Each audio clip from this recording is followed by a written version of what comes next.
अभी हम लोग पढ़ेंगे प्रकाश। ठीक है, तो प्रकाश क्या होता है? तो प्रकाश के बारे में हम लोग पढ़े हैं, बचपन में पढ़े होंगे आप लोग कि प्रकाश एक ऊर्जा का रूप है जो किसी वस्तु पर पड़ के उस वस्तु को देखने लायक बना देती है। अर्थात इसका मतलब ये हुआ कि अगर कहीं पे प्रकाश नहीं है तो हम उस वस्तु को नहीं देख पाते। देखने के लिए हमको प्रकाश का होना बहुत आवश्यक है। देखने के लिए, किसी वस्तु को देखने के लिए दो चीज़ों का होना आवश्यक है। दो चीज़ों के बिना हम किसी वस्तु को नहीं देख सकते। पहला प्रकाश, दूसरा हमारा आँख। अगर किसी व्यक्ति का आँख खराब है फिर भी वो वस्तु को नहीं देख पाएगा। और किसी व्यक्ति के पास आँख है लेकिन लाइट नहीं है वहाँ, तो वो नहीं देख पाएगा। सपोज कीजिए आप एक अंधेरे कमरे में चले गए और अंधेरे कमरे में आप सब पूरा रूम आपका बंद कर दिया और बाहर से रोशनी आने का एक भी जगह नहीं है और लाइट भी बंद कर दें, तो आपको अंदर की कोई वस्तु दिखाई नहीं पड़ेगा। इसका मतलब ये हुआ कि देखने के लिए प्रकाश का होना बहुत जरूरी है। दूसरा, किसी आदमी का अगर आँख नहीं है, किसी कारण उसका आँख दिखाई नहीं पड़ता है, तो उसके पास कितना बड़ा लाइट जला दीजिएगा तो किसी वस्तु को देख नहीं पाएगा। इसका मतलब क्या हुआ? दोनों, किसी वस्तु को देखने के लिए दोनों चीज़ का होना बहुत जरूरी है। पहला प्रकाश, दूसरा आँख। नेक्स्ट पॉइंट आता है कि आखिर प्रकाश होता क्या है? प्रकाश देखने में मदद करता है, किसी वस्तु को देखने में मदद करता है। किसी वस्तु को हम कैसे देख पाते हैं? किसी वस्तु को हम देखते हैं उसका कारण यह है कि जब तक किसी वस्तु पर से प्रकाश पड़ के आपके पास नहीं आता है तब तक आप उस वस्तु को नहीं देख पाइएगा। मतलब यह है कि जिस वस्तु को आप देखना चाह रहे हैं उस पे प्रकाश पड़ना चाहिए। ऐसा नहीं कि आप पे प्रकाश पड़ जाए और वस्तु पे प्रकाश नहीं पड़ेगा तो आप नहीं देख पाइएगा। सपोज कीजिए सुबह सुबह जब हम लोग अंधेरा में अगर आप मिरर देखते हैं तो मिरर में जब आपको अपना शक्ल देखना होता है तो शक्ल आप कहाँ देखिएगा? दर्पण में। तो दर्पण में अपना शक्ल देखने के लिए लाइट को दर्पण पे नहीं बारना पड़ता है, अपना शक्ल पे बारिएगा। तो अपना शक्ल पे लाइट बारिएगा तो आपका फिगर आपको दर्पण में दिखाई पड़ेगा। तो इसका मतलब क्या हुआ? प्रकाश कहाँ पड़ना चाहिए? जहाँ दर्पण प्रतिबिंब बन रहा है वहाँ, या वस्तु पर? तो समझ गए होंगे कहाँ पड़ना चाहिए? वस्तु के ऊपर। और जहाँ मान लीजिए आपका आँख है, आपके आँखें पर लाइट बारेंगे और दूर का वस्तु पर लाइट जलेगा ही नहीं, तो वस्तु को आप नहीं देख पाइए। देखने के लिए वस्तु पर प्रकाश पड़ना बहुत आवश्यक है। तो प्रकाश क्या है? प्रकाश एक ऊर्जा का रूप है। प्रकाश ऊर्जा का रूप में जब हम लोग ऊष्मा पढ़े थे तो ऊष्मा हम लोग पढ़े थे कि ऊष्मा एक प्रकार का ऊर्जा है। अर्थात जब किसी के अंदर हम ऊर्जा डालते हैं तो उसका ताप बढ़ता है, मैंने उसमें ऊष्मा का मान बढ़ता है। अगर प्रकाश है, प्रकाश किसी वस्तु के ऊपर हम प्रकाश डालते हैं तो उसमें ऊर्जा का, उसमें उसका ताप क्या होता है? बढ़ जाता है। जब ऊर्जा का प्रकाश का डालने के बाद उसका ताप बढ़ जाता है तो इसका मतलब उस वस्तु के अंदर प्रकाश के द्वारा ऊर्जा जा रहा है। तो इसका मतलब ये हुआ प्रकाश किसका रूप हुआ? ऊर्जा का रूप। तो प्रकाश एक ऊर्जा का रूप है जो किसी वस्तु पर पड़ के उस वस्तु को देखने लायक बना देती है। ठीक है, नेक्स्ट आते हैं प्रकाश का गुण। प्रकाश का गुण क्या है? प्रकाश किस तरह से काम करता है? प्रकाश कैसे कैसे काम करता है, वो पता प्रकाश का गुण।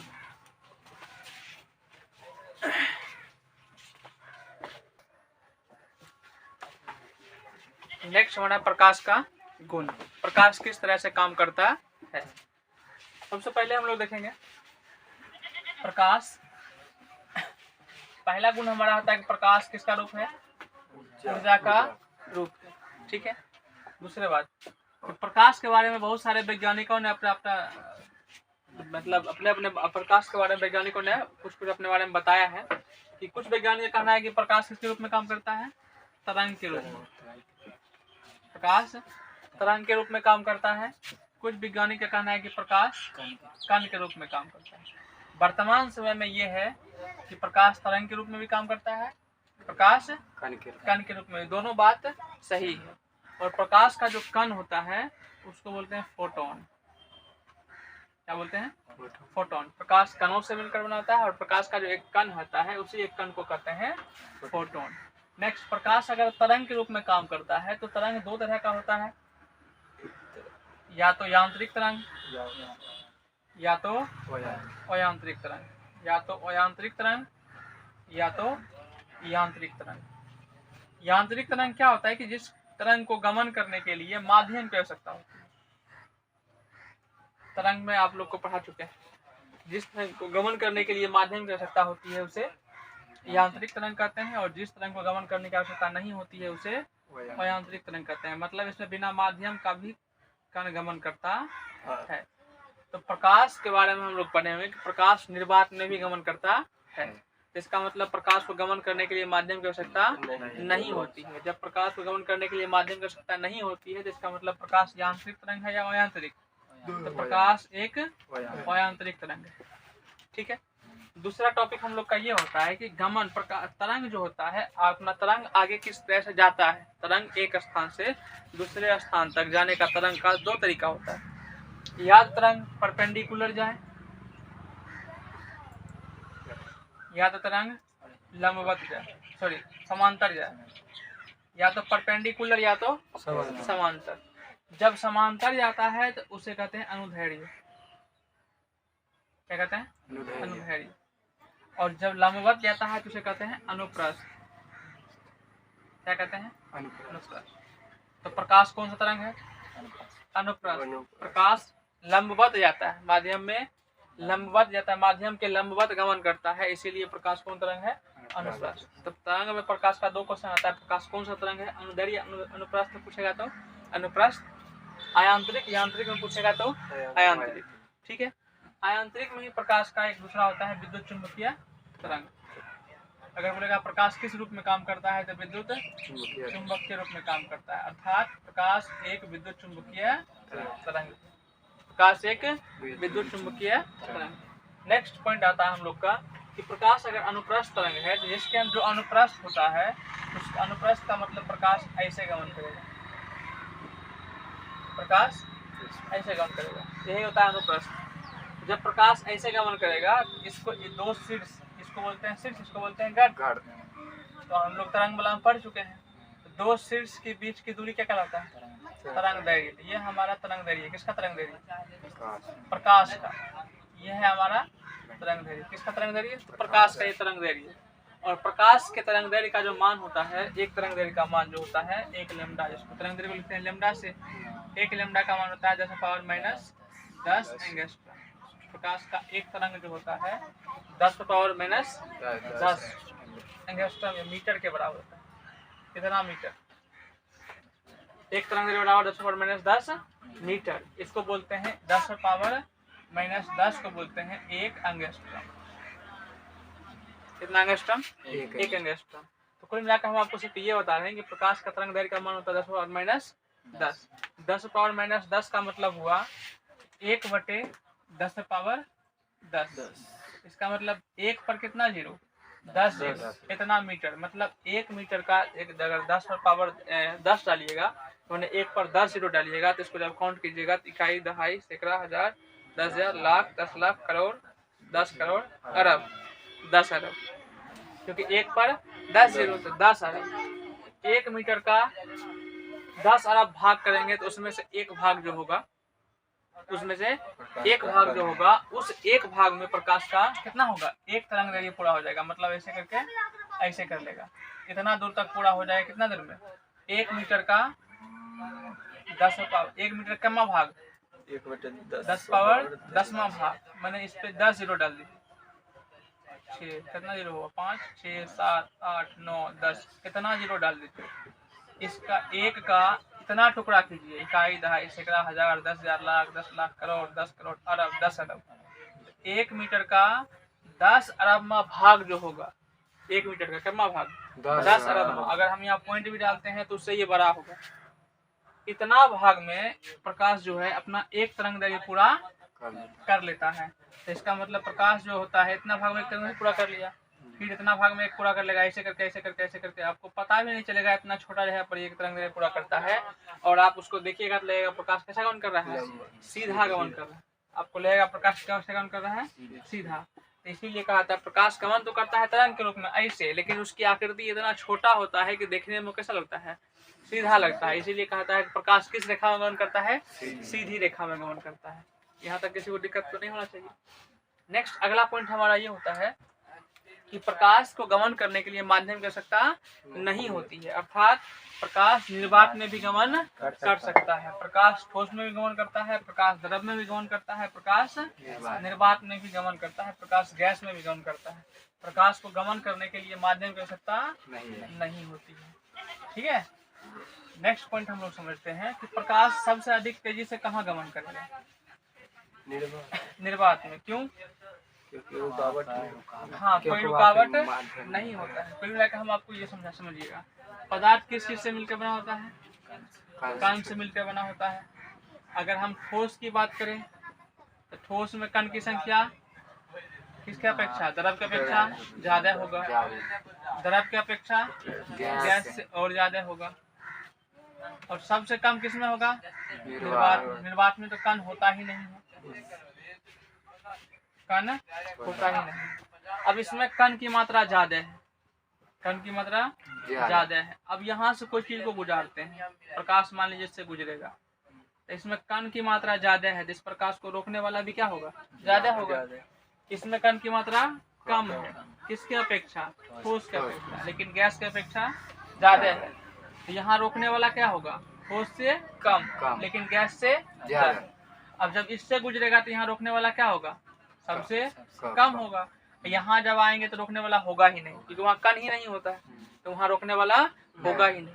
तो सबसे स्पीड में प्रकाश गमन कहाँ करता है? निर्वात में। और गैस में प्रकाश गमन करने का मतलब कोई रुकावट नहीं होता है, इसीलिए हम लोग कहते हैं कि निर्वात या हवा। हवा एक प्रकार का क्या है? गैसों का मिश्रण है। हवा गैसों का मिश्रण है, इसीलिए निर्वात या हवा दोनों में से कुछ भी बोलेगा। इसमें प्रकाश की चाल होता है 3 × 10⁸ मीटर प्रति सेकेंड। अगर किलोमीटर की बात करेंगे तो 3 × 10⁵ किलोमीटर प्रति सेकेंड, क्योंकि मीटर को किलोमीटर में बदलिएगा तो 1000 से भाग दीजिएगा। 1000 से भाग दीजिएगा तो 3 × 10⁸ नीचे में आएगा 1000। 1000 में 3 जीरो यहाँ घट जाएगा, कितना हो जाएगा? 3 × 5 किलोमीटर प्रति सेकेंड। ठीक है, ये हुआ प्रकाश की चाल। किसमें?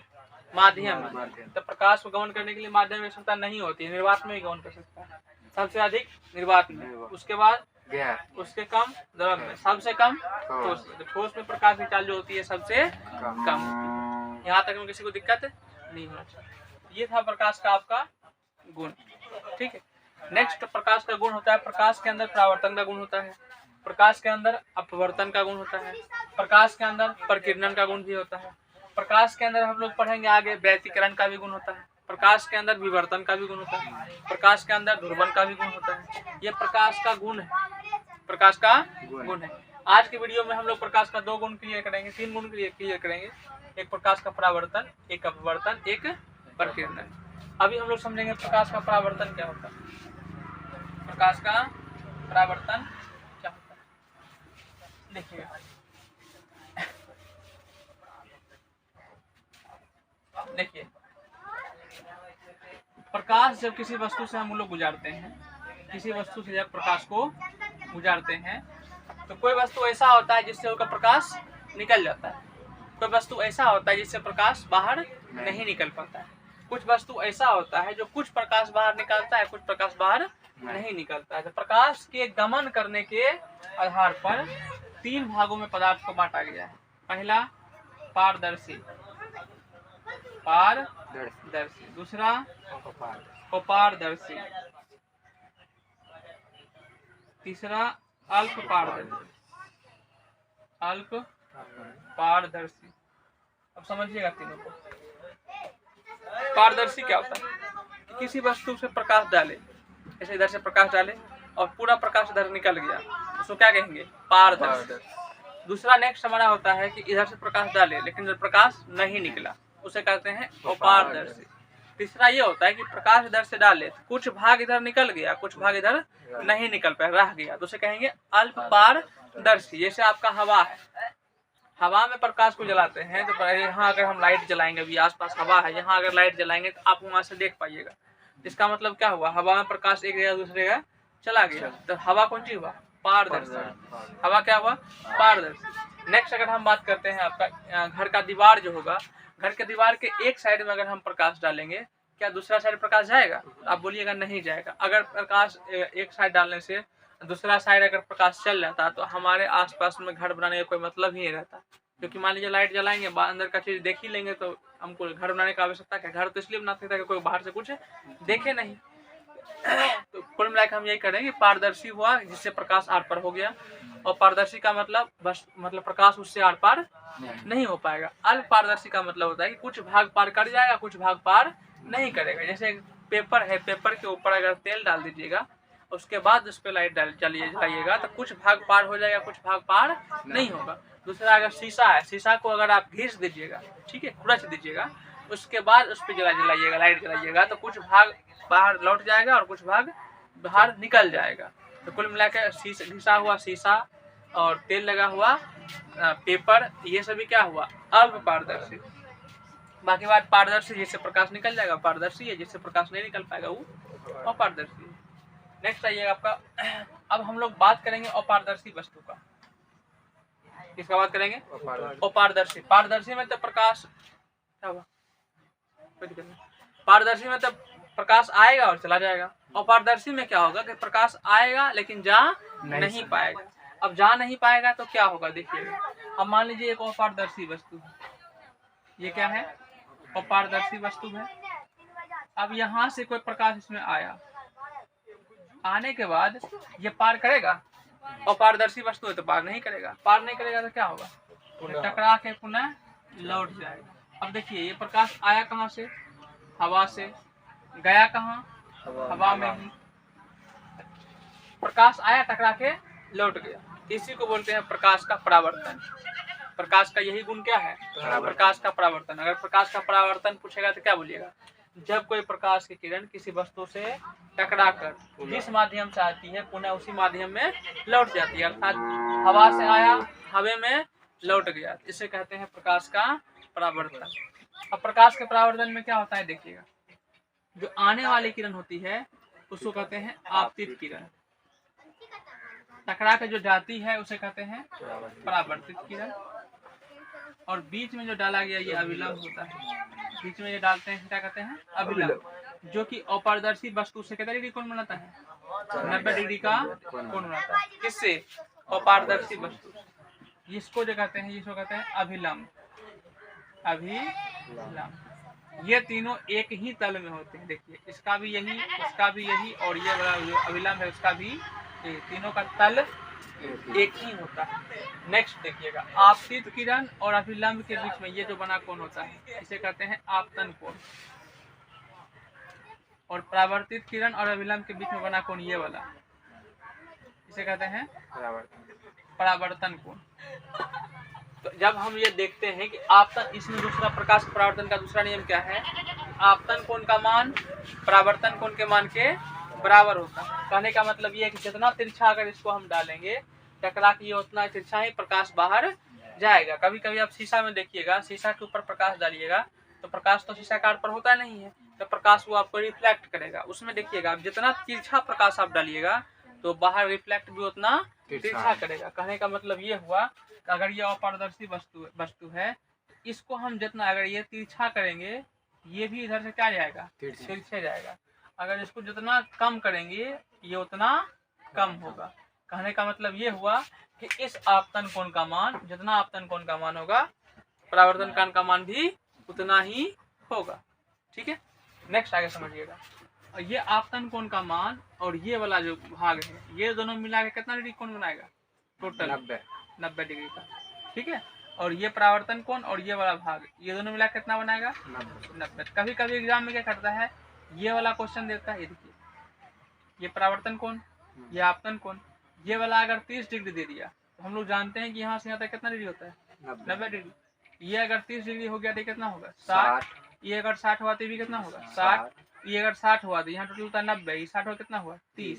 इसका मतलब ये हुआ कि ये वाला कोण के बराबर होता है, और ये वाला कोण तो नियम से ही होता है, आपतन कोण का मान परावर्तन कोण के मान के बराबर होता है। यहाँ तक में किसी को दिक्कत नहीं होना चाहिए। ये था प्रकाश का परावर्तन। प्रकाश का परावर्तन कितने नियम, दोनों, आपतित किरण, परावर्तित किरण, बीच में डाला गया अभिलंब, तीनों एक ही तल में होता है। दूसरा आपतन कोण का मान परावर्तन कोण के मान के बराबर होता है। ठीक है, चलिए नेक्स्ट हम लोग करते हैं प्रकाश का अपवर्तन। प्रकाश का अपवर्तन, पहले तीनों पॉइंट समझ जाइएगा, उसके बाद हम लोग दर्पण पढ़ेंगे, फिर लेंस पढ़ेंगे, फिर पार्श्विक उत्क्रमण पढ़ेंगे, फिर पार्श्विक विस्थापन पढ़ेंगे। बाकी बात जो बचेगा अगले चैप्टर में, अगले वीडियो में पढ़ेंगे। देखिए प्रकाश का अपवर्तन क्या होता है? अभी यहाँ पे क्या हुआ, कौन वस्तु, यहाँ पे कौन वस्तु से प्रकाश टकराया? पारदर्शी। अपारदर्शी से। ठीक है, अगर मान लीजिए ये पारदर्शी वस्तु को, जैसे यहाँ से प्रकाश आया, अब यहाँ जो वस्तु है वो पारदर्शी है। क्या है? पारदर्शी है। पारदर्शी का मतलब उससे प्रकाश अब आर पार तो होगा, पारदर्शी है तो उससे तो प्रकाश आर पार होगा। जब पारदर्शी वस्तु से टकराएगा तो प्रकाश का स्पीड जो होगा, प्रकाश का स्पीड में क्या आएगा? अंतर आएगा। प्रकाश के स्पीड में क्या अंतर आएगा देखिएगा। पहले ये मान लीजिए आया कहाँ से? हवा से। गया कहाँ? मान लीजिए जल में गया। ये हवा है और ये क्या है? जल। और आपको भी जस्ट इसके पहले हम लोग टॉपिक क्लियर किए हैं कि प्रकाश का स्पीड हर एक माध्यम में अलग अलग होता है। निर्वात में ज़्यादा होता है, गैस में उससे कम होता है, द्रव में उससे कम होता है, ठोस में सबसे कम होता है। ये हवा गैस था, अब ये जल क्या है? द्रव है। तो हवा में प्रकाश चाल ज़्यादा होगा, जल में प्रकाश चाल कम होगा। जब ये इधर से जाएगा तो इसका स्पीड क्या होगा? कम होगा।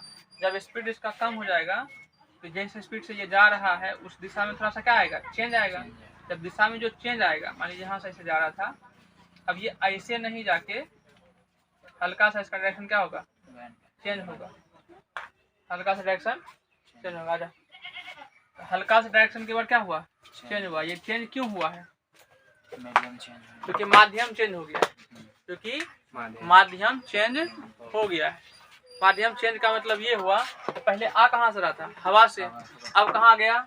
जल में। तो माध्यम चेंज होने की वजह से यहाँ देखिए, यहाँ पे था अपारदर्शी, अब यहाँ पे देखिए माध्यम चेंज हुआ, यहाँ पे क्या मिला? पारदर्शी। पारदर्शी होना चाहिए। अगर अपारदर्शी होता तो टकरा क्या होता? लौट जाता। लेकिन यहाँ है कौन चीज? पारदर्शी। तो ये टकरा के लौटा नहीं है, आगे जाएगा। अब डिपेंड करेगा उसका स्पीड क्या होगा। और देखेंगे स्पीड ज्यादा होगा कि स्पीड कम होगा। अगर माध्यम चेंज होगा तो स्पीड ज्यादा भी हो सकता है, स्पीड कम भी हो सकता है। अगर पहले वाले माध्यम से दूसरा वाला माध्यम में कण की मात्रा ज्यादा होगा, उसको बोलिए, पहले वाले माध्यम से दूसरे वाले माध्यम में कण की मात्रा ज्यादा होगा तो इसका स्पीड क्या होगा? घट जाएगा। पहले वाला माध्यम में प्रकाश की चाल, जैसे यहाँ क्या है? हवा है, इसका कण क्या होगा? कम होगा। और यहाँ जल है, यहाँ कण क्या होगा? अधिक होगा। अब यहाँ रोकने वाला अधिक, क्या पहले का था? कम था, अब क्या हो गया? ज्यादा। अब जितना स्पीड में पहले से आ रहा था उतना स्पीड तो अभी आएगा नहीं। तो प्रकाश जब एक माध्यम से दूसरे माध्यम में गमन करता है तो गमन करने के बाद उसके चाल में जो परिवर्तन होता है, उसके वेग में जो परिवर्तन होता है, जिसके वजह से उसका दिशा क्या होता है? चेंज होता है। तो प्रकाश का जो दिशा चेंज होता है, इसी घटना को हम लोग कहते हैं प्रकाश का अपवर्तन।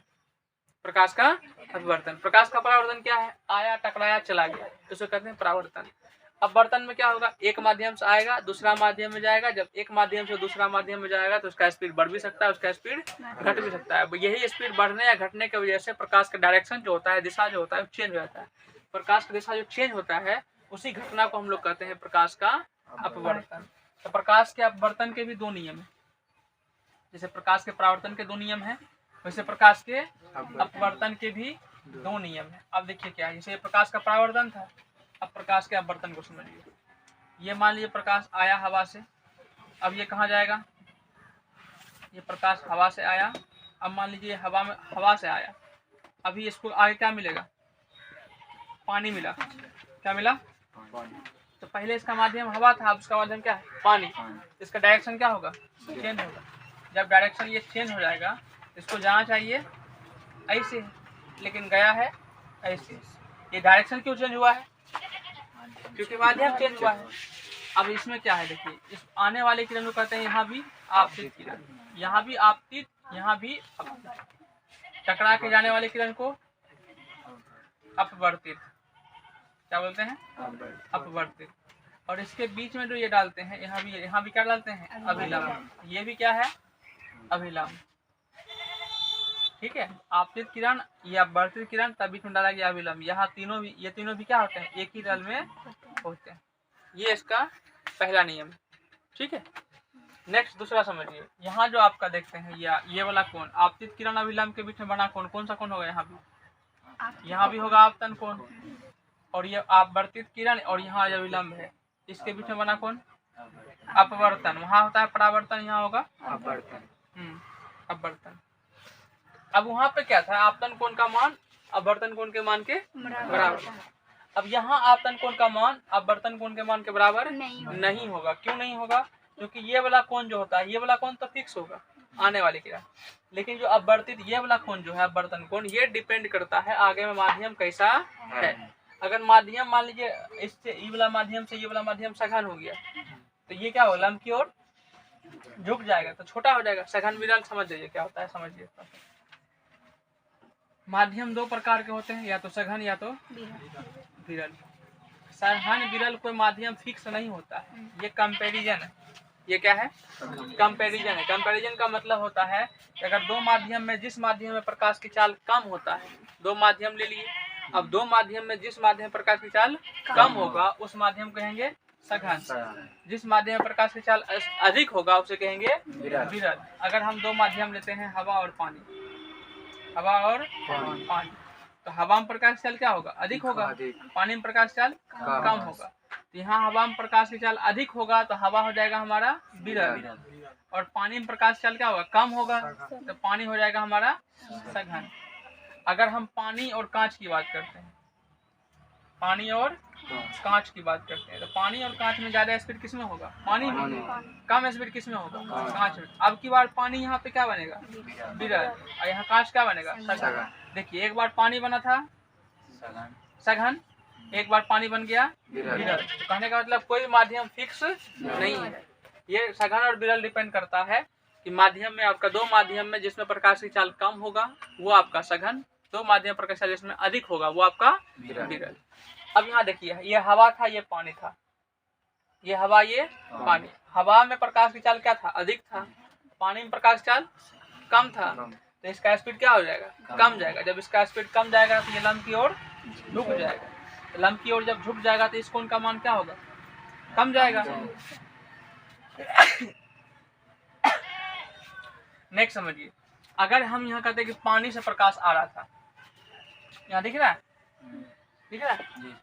अब मान लीजिए इधर ये पानी था, पहले क्या था, पानी, पानी से प्रकाश आ रहा था, और पानी से प्रकाश आने के बाद अब यहाँ पे क्या मिला, हवा, नीचे क्या मिल गया, हवा। अब यहाँ था पानी, अब की बार नीचे क्या मिलेगा, अब इसका स्पीड बढ़ जाएगा, घट जाएगा, जब इसका स्पीड बढ़ जाएगा तो ये किधर जाएगा, अभी लंब से दूर जाएगा ना, ये लंब से दूर चला जाएगा। जब लंब से दूर चला जाएगा तो अब की बार आपतन कोण का मान क्या होगा, ज्यादा हो गया। तो अपवर्तन कोण का मान जो नीचे वाला कोण होता है, इस कोण का मान डिपेंड करता है कि प्रकाश किस माध्यम में जा रही है। अगर सघन माध्यम में जा रही है तो घट जाएगा, विरल माध्यम में जाएगी तो अपवर्तन कोण का मान बढ़ जाएगा। तो क्लियर हो गया, आपतन कोण का मान या वर्तन कोण के मान के बराबर नहीं होता है, यही आपको समझाना चाह रहे हैं। नेक्स्ट समझिएगा, एक स्नेल नामक वैज्ञानिक था, कौन, स्नेल नामक वैज्ञानिक था। इन्होंने कहा कि जो आपका आपतन कोण है, जो आपका आपतन कोण है, उसकी जया, उसकी जया का मतलब कोण का माप साइन में, ठीक है। तो आपतन कोण की जया, तो आपतन कोण को बोलते हैं आई, और अपवर्तन कोण को बोलते हैं आर। तो आपतन कोण की जया मैंने साइन आई, और अपवर्तन कोण की जया मैंने साइन आर। ये दोनों का जो अनुपात होता है वो अपवर्तनांक, सॉरी, जो आपका अनुपात होता है वो अनुपात आपका फिक्स होता है, माने कांस्टेंट होता है, स्थिरांक होता है, कांस्टेंट होता है, नियतांक होता है, ठीक है। और इसी कांस्टेंट को सूचित करते हैं म्यू से, और इसी को बोलते हैं अपवर्तनांक। क्या बोलते हैं, अपवर्तनांक। अपवर्तनांक क्या हुआ, दो माध्यम में प्रकाश की चाल के अनुपात, दो माध्यम में प्रकाश की चाल, प्रकाश द्वारा बनाए गए कोण का अनुपात, तो उसको कहेंगे अपवर्तनांक। अपवर्तनांक का आगे जाइएगा तो एक दो परिभाषा और मिलेगा जो आपको क्लियर कर देंगे। अभी जो वर्तमान में स्नेल ने बताया था, स्नेल क्या बताया, स्नेल बताया कि आपतन कोण की जया और अपवर्तन कोण की जया, दोनों का जो अनुपात होता है वो क्या होता है, कांस्टेंट होता है, जिसे म्यू से सूचित करते हैं, उसे क्या कहते हैं, अपवर्तनांक कहते हैं, ठीक है। नेक्स्ट आगे समझिएगा, यहाँ भी इतना ही समझना है, फिर आपका जो टॉपिक आगे बढ़ेगा तो क्लियर हो जाएगा।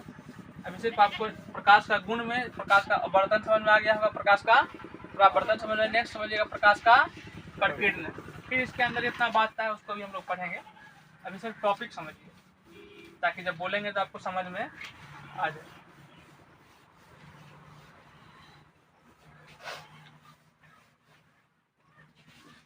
नेक्स्ट आपका आता है प्रकाश का प्रकीर्णन।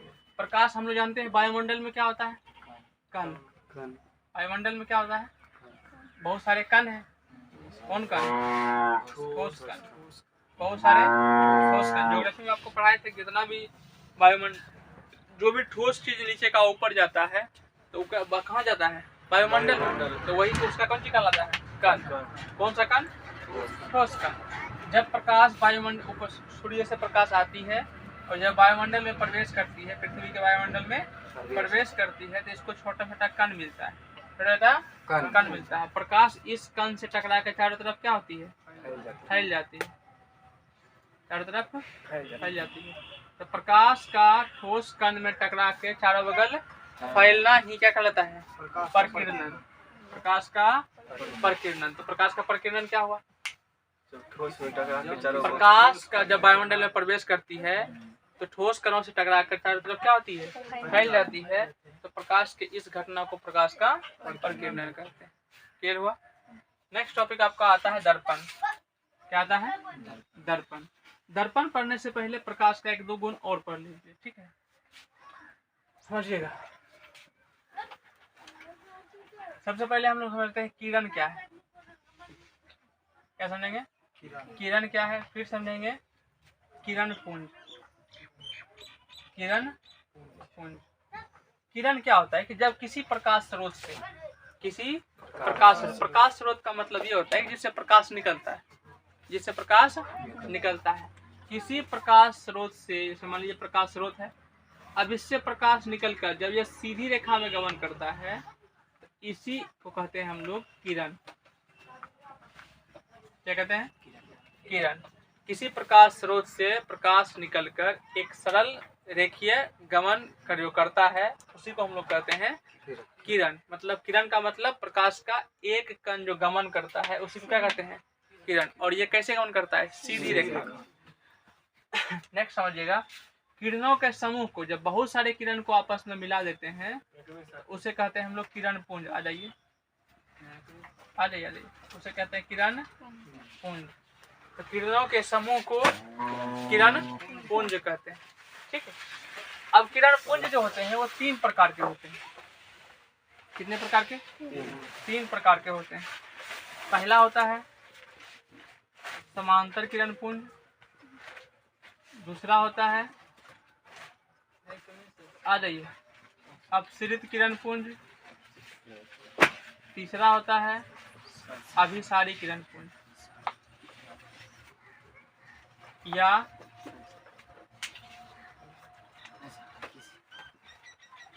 संसरित किरण पुंज, इसको कहते हैं अपसारी। समांतर या अपसरित या अपसारी, अभिसारी या संसरित। देखिए, जब प्रकाश किरण पुंज ऐसे गमन करते एक दूसरे के समांतर हो, जब सभी किरण एक दूसरे के समांतर होते हैं, सभी, ये देखिए, ये भी किरण है, ये भी किरण है, ये भी किरण है, ये भी किरण है, ये भी किरण है, बहुत सारे किरण है तो क्या कहेंगे, किरण पुंज। अब सब किरण पुंज, किरण पुंज में क्या होगा, बहुत सारे किरण होगा। ये बहुत सारे किरण जब एक दूसरे के समांतर होता है तो उसे कहेंगे समांतर किरण, ठीक है। नेक्स्ट होता है जब बहुत सारे किरण पुंज एक बिंदु स्रोत से निकलेगा और ये देखिए, ये भी किरण पुंज है, किरण है, ये भी क्या है, किरण है, ये भी एक किरण है, ये भी एक किरण, ये भी एक क्या है, किरण है। इसमें आप क्या देख रहे हैं कि एक बिंदु स्रोत से प्रकाश निकल के आगे जा क्या हो रहा है, फैल रहा है। इसे कहते हैं हम लोग अपसरित या अपसारी, अपसरित या अपसारी किरण पुंज। नेक्स्ट क्या होता है, कभी कभी किरण पुंज क्या होता है कि बहुत जगह से आता है और एक जगह पर आके मिल जाता है। ये भी ऊपर वाला भी क्या है, किरण है, ये भी एक किरण है, ये भी एक क्या है, किरण है, ये भी एक क्या है, किरण, ये भी एक किरण है। जितना किरण है एक बिंदु पर क्या हुआ, मिल गया, मिल गया ना। इसको हम लोग बोलते हैं अभिसारी। क्या बोलते हैं, अभिसारी या संसरित। अभिसारी या संश्रित किरण पुंज। तो किरण पुंज मतलब प्रकाश जो गमन करता है आगे, तो प्रकाश तो एक किरण के रूप में गमन करता है, मतलब एक किरण तो नहीं रहता है, प्रकाश में बहुत सारे किरण होते हैं। तो प्रकाश जो गमन करता है किरण के रूप में, किरण पुंज के रूप में, किरण पुंज के रूप में मतलब ढेरी प्रकाश गमन करता है। अब किरण पुंज जो गमन करता है आगे, ये डिपेंड, ये किरण पुंज कितना प्रकार से गमन करता है? 3 प्रकार से, या तो समांतर, या तो अपसरित, या तो अभिसारी। समझ में आ गया? अब यही चीज का आगे प्रयोग आएगा, इसलिए आपको क्लियर कर दिया, ठीक है। तो नेक्स्ट अभी हम लोग पढ़ेंगे दर्पण। क्या पढ़ेंगे? दर्पण। दर्पण जिसमें हम लोग अपना प्रतिबिंब सुबह सुबह देखते हैं। दर्पण क्या हुआ? दर्पण हुआ आईना। हाँ, यही तो हुआ, उस दिन बताए थे हम लोग। इसका एक भाग कलई, जिसका एक भाग रंगा हुआ है, दूसरे भाग में क्या होता है? प्रतिबिंब बनता है, उसे दर्पण कहते हैं। कलई माने प्रतिबिंब रंगा हुआ हो, ठीक है। दर्पण में कुल मिलाकर हम लोग क्या है? प्रतिबिंब बनता है। दर्पण में क्या बनता है? प्रतिबिंब बनता है। और उसका एक भाग क्या होता है? रंगा हुआ है। अगर एक भाग रंगा हुआ है तो इसका मतलब वो एक भाग पारदर्शी की अपारदर्शी, अपारदर्शी। तो कुल मिला के ये दर्पण है। मान लीजिए इसका अगर एक भाग को हम रंग दिए, एक भाग तो रंगना ही पड़ेगा, तो इसका मतलब अब ये दर्पण जो बन गया है पारदर्शी बना कि अपारदर्शी बना? अपारदर्शी। अपारदर्शी। अब जब इससे प्रकाश आएगा, इससे टकराएगा, टकराने के बाद प्रकाश आर पार निकल जाएगा? नहीं निकले, क्या होगा? टकरा के लौटेगा। तो यहाँ पे कौन घटना होगी? प्रकाश के परावर्तन। तो कुल मिलाकर दर्पण का जो हम लोग भी पढ़ रहे हैं, वो जितना बात पढ़ेंगे प्रकाश का परावर्तन दिमाग में रखिएगा। परावर्तन का मतलब आएगा, टकरा के उसी माध्यम में लौट जाएगा, ठीक है। अब दर्पण जो होते हैं वो 3 प्रकार के होते हैं। कितने प्रकार के? 3 प्रकार। एक होता है समतल, एक होता है अवतल, एक होता है उत्तल। एक समतल, एक अवतल, एक उत्तल, ये दर्पण होता है, ठीक है। नाम जो पड़ा हुआ है समतल, अवतल या उत्तल, ये जो नाम पड़ा हुआ है उसके पीछे के भाग के, जो भाग रंगा हुआ है ना, इसके हिसाब से इसका नाम पड़ा हुआ है। अभी परिभाषा बोलेंगे तो आपको समझ में आ जाएगा। पहले समझते हैं समतल दर्पण। समतल दर्पण क्या होता है कि वैसा दर्पण जिसका पीछे का भाग समतल हो, मतलब ये भाग रंगा हुआ है ना, ये भाग क्या हो? समतल हो, उसे हम लोग कहते हैं समतल दर्पण। कौन दर्पण? समतल। अब समतल दर्पण में जो प्रतिबिंब बनता है उसको हम लोग देख लेते हैं, कैसा प्रतिबिंब बनता है। समतल दर्पण में जो प्रतिबिंब बनता है वो वास्तविक बनता है, आभासी बनता है? आभासी। पहला नंबर समतल दर्पण कैसा बनता है? आभासी प्रतिबिंब बनता है। और आपको बताए थे कि प्रतिबिंब जो होता है 2 प्रकार का, एक आभासी, एक वास्तविक। एक आभासी, एक वास्तविक। तो आभासी प्रतिबिंब कैसा होता है? सीधा होता है। तो इसका मतलब समतल दर्पण में कैसा प्रतिबिंब बनेगा? सीधा प्रतिबिंब बनेगा और आभासी, ठीक है। दूसरा बात, वस्तु का इसमें जो प्रतिबिंब बनेगा वस्तु के आकार के बराबर बनेगा, वस्तु के आकार के बराबर बनेगा। किसका हो? क्या? प्रतिबिंब।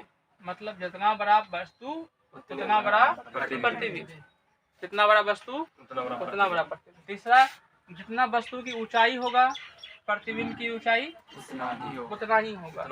प्रतिबिंब की ऊंचाई वस्तु की ऊंचाई के बराबर होता है। नेक्स्ट आगे समझिएगा, इसमें क्या होता है कि वस्तु की तरफ अगर हम यू वेग से जाएंगे, किस वेग से? यू वेग से जाएंगे, या भी कहते हैं। वस्तु की तरफ अगर भी वेग से जाएंगे तो वस्तु हमारे तरफ किस वेग से आएगा? टू भी वेग से आएगा। किस वेग से आएगा? टू भी वेग से। कहने का मतलब है कि वस्तु की तरफ किस दर्पण के, अगर मान लीजिए समतल दर्पण यहाँ रखा हुआ है और इसके तरफ वस्तु को हम 10 के स्पीड में लेकर आएंगे तो प्रतिबिंब में जो आपका स्पीड दिखेगा कितना दिखेगा? 20 मीटर प्रति सेकंड का, माने इससे दोगुना, इससे दोगुना आपको प्रतिबिंब दिखेगा। यहाँ तक विषय दिक्कत है तो बोलिए। क्लियर हुआ? पहला बात, वस्तु आभासी, आभासी हुआ तो सीधा, वस्तु के आकार के बराबर, और प्रतिबिंब वस्तु के आकार के बराबर प्रतिबिंब बनता है, वस्तु की ऊंचाई के बराबर प्रतिबिंब बनता है, और वस्तु का स्पीड भी रहेगा तो उसका भी क्या होगा? 2v। अगर वस्तु के अंदर थीटा कोण से अगर जाएंगे, ये किस कोण से आएगा? 2 थीटा कोण से आएगा। अगर 45 डिग्री के एंगल से उसको घुमाएंगे तो कितना डिग्री घूम जाएगा? 90 डिग्री घूम जाएगा।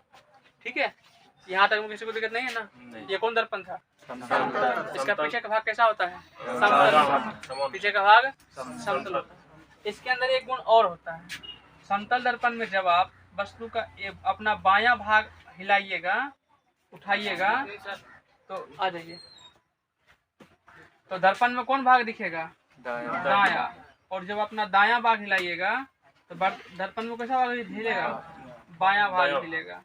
तो ये जो गुण होता है किस दर्पण में होता है? समतल दर्पण में। और इसी गुण को हम लोग कहते हैं पार्श्विक उत्क्रमण। क्या कहते हैं? पार्श्विक उत्क्रमण। पार्श्विक उत्क्रमण क्या हुआ? जब बायां भाग देखते हैं दायां भाग दिखता है, दायां भाग देखते हैं तो बायां भाग दिखता है, उसे हम लोग क्या कहते हैं? पार्श्विक उत्क्रमण। पार्श्विक उत्क्रमण किस दर्पण में होता है? समतल दर्पण में। क्लियर हुआ? नेक्स्ट आइए हम लोग कहता है अवतल दर्पण।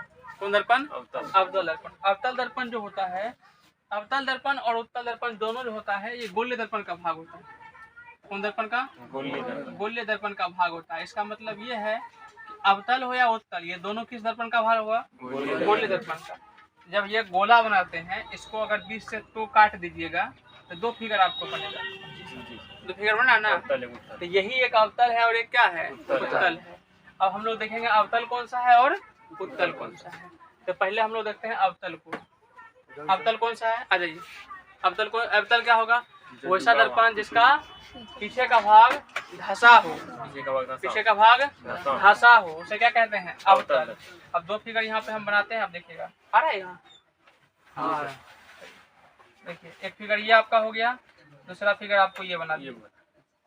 दोनों में बताइए अवतल कौन है? धंसा हुआ एक भाग जिसका धंसा हुआ हो उसे कहेंगे अवतल। जिसका परावर्तक होता है उठा हो उसे उत्तल। अभी दोनों में धंसा हुआ किसका है, उठा हुआ किसका है? ये फिगर ए हो गया, फिगर बी हो गया। ये बी होगा अवतल, बी क्या होगा? अवतल। ठीक है, ये क्या होगा? उत्तल। अगर हम ऐसे करके हम ऐसे कर दिए, देखिए ये यहाँ से ये क्या उठा हुआ दिख रहा है आपको, यहाँ से ये क्या है? धंसा हुआ दिख रहा है आपको। तो जो धंसा हुआ होता है उसे क्या कहेंगे? अवतल। वैसा दर्पण जिसका परावर्तक होता है क्या हो? धंसा हो, उसे जो उठा हुआ उसे उत्तल दर्पण कहते हैं। ठीक है, जो आपका अवतल दर्पण होता है उसमें वस्तु का प्रतिबिंब देखिए। ये कौन दर्पण है? पहले अवतल बनाते हैं आपको, इसको मिटा दें।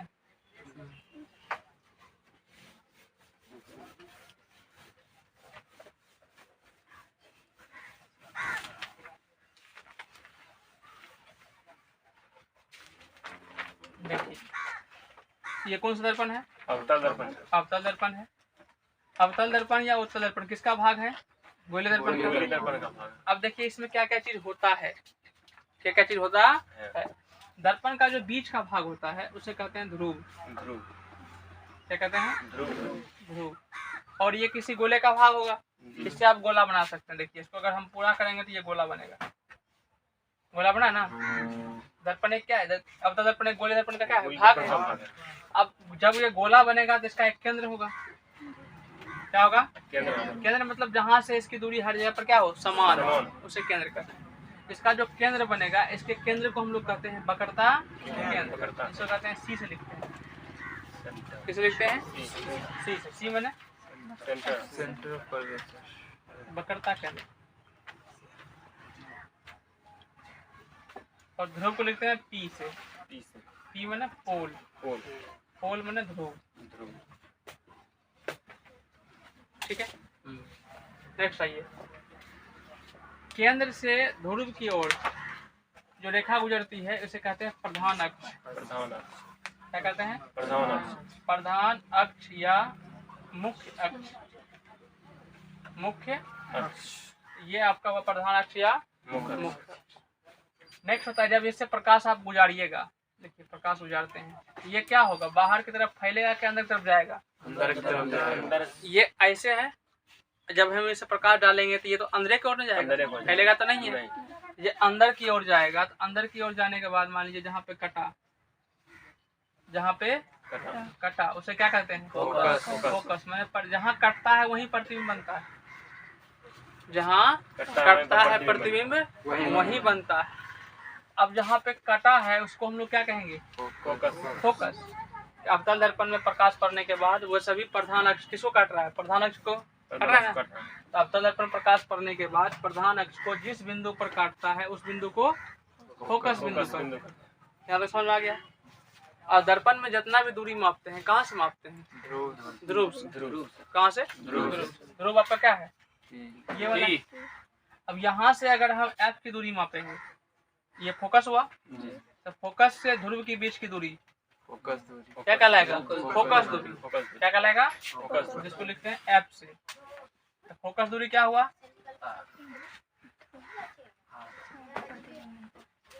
ध्रुव और फोकस के बीच की दूरी। नेक्स्ट यहाँ पे सेंटर है, सेंटर से ध्रुव के बीच की दूरी क्या कहलाएगा? वक्रता त्रिज्या। केंद्र से सतह के बीच की दूरी क्या कहलाता है? त्रिज्या कहलाता है। अगर ये मान लीजिए हमारा वृत्त है, ये केंद्र है, यहाँ से यहाँ तक की दूरी क्या कहलाएगा? त्रिज्या कहलाएगा। तो वही बात यहाँ, ये केंद्र था, ये सतह है, इसकी बीच की दूरी क्या कहलाएगा? त्रिज्या। इसको लिखते हैं R से, वक्रता त्रिज्या। और फेमस सूत्र होता है F बराबर R/2। F जो होता है R का आधा होता है। R जितना होगा उसके आधे में क्या होगा? F होगा। अगर यहाँ से यहाँ तक अगर R है और इसका मान अगर 10 है तो इसका मतलब F कहाँ पे होगा? 5 पे होगा। कहाँ से? इधर से भी नाप लीजिए, इधर बात बराबर है। आधा है तो या इधर से 5 नाप लीजिए, इधर से 5 नाप लीजिए, बात बराबर। ठीक है, कितना आ जाएगा? यहाँ पे 5 आ जाएगा ना। ये क्या हुआ? फोकस दूरी। F बड़ा होता है कि R बड़ा होता है? R बराबर F का दुगुना होता है। R जो है आपका दुगुना। F बराबर R/2 या R बराबर 2F। R बराबर 2F। यहाँ तक क्लियर हो गया? नेक्स्ट अब हम लोग समझेंगे कि वस्तु को जो रखते हैं हमेशा किधर रखते हैं? बाईं ओर की दाईं ओर? वस्तु को हमेशा दर्पण के बाईं ओर रखते हैं। अभी हम लोग वस्तु को रख के देखेंगे कहाँ कहाँ पर रखेंगे, प्रतिबिंब कहाँ कहाँ बनेगा। ठीक है, ऐसे आप लोग को ये पढ़ चुके हैं ना एक बार?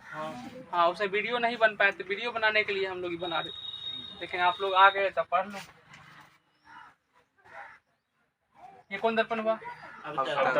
वस्तु किधर रखेंगे? इधर रखेंगे, अंदर है ना। ये क्या हुआ? P, ये C, ये F। ठीक है, और इधर क्या होता है? अनंत। इधर क्या हुआ? अनंत।